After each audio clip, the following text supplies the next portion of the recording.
All right, back day. James and I just hit our entire back workout. We were talking about a few things, some common misconceptions when it comes to building a wider back versus building a thicker back.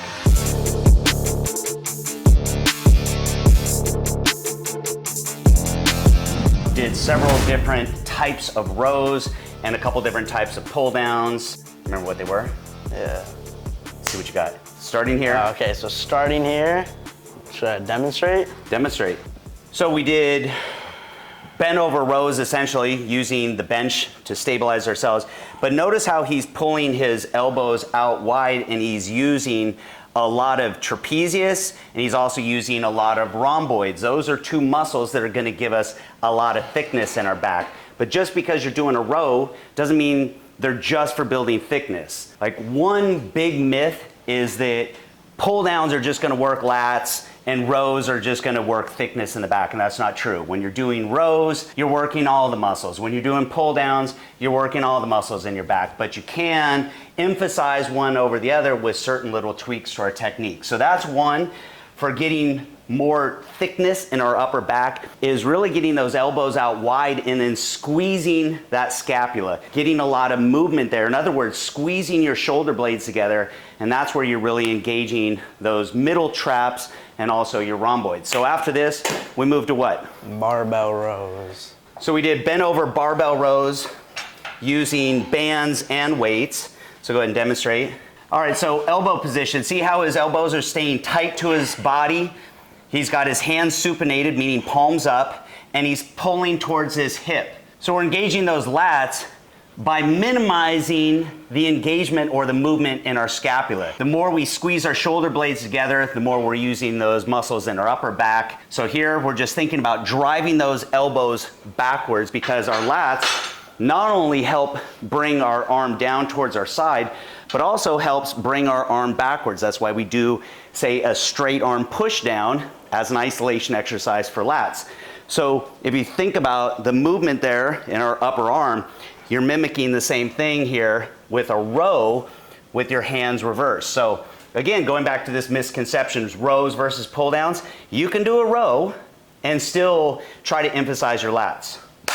So after that, we move to pull-ups. And what you want to focus on is driving those elbows down towards your sides to really engage those lats as much as possible. A lot of people, because they're not strong enough, stop short on their pull-ups. They can't get their chin over the top of it. So we want to get all the way as much as we can. So that's where those bands really help you get more range of motion.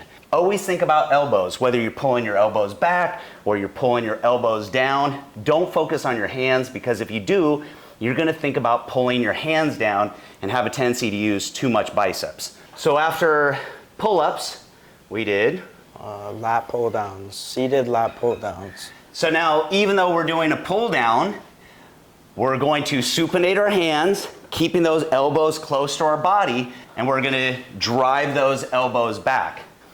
So just like doing a chin-up, the key here is not using too much biceps. So really think about driving elbows back. After this, we did one more exercise.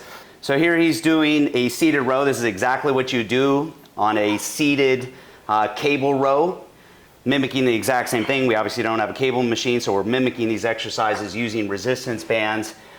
But same thing, you can keep those elbows tight to your body and drive them straight back, really stabilize the scapula, not get a lot of movement here, which is going to minimize the engagement of our rhomboids and traps. They're still gonna work. You can't isolate, but you can minimize it.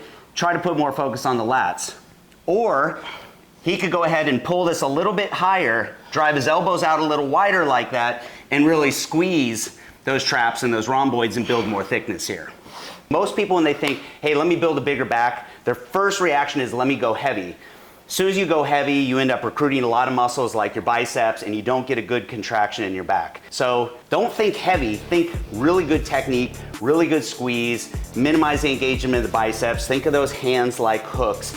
Get enough variety in your rows, get enough variety in your pull downs. Then you're gonna build both thickness and width. What are some of kind of like key aha moments for you where you felt it? Like little tweaks to your own technique where you felt a difference? Like what are things that made a difference for you? Really pulling the elbows back and getting that squeeze, you know. People lift heavy and then, you know, whatever it is, they rush it out, but if you really get that like peak squeeze or whatever it is, just really hold it there, that's the best contraction. So elbows out, really getting a lot of movement in your scapula. That's the upper back. Any of your pull downs, really focusing on driving those elbows down towards your side or driving those elbows back, help build a little more development in your lats. Overall, that's gonna give you the width, the thickness, the detail that you're looking for.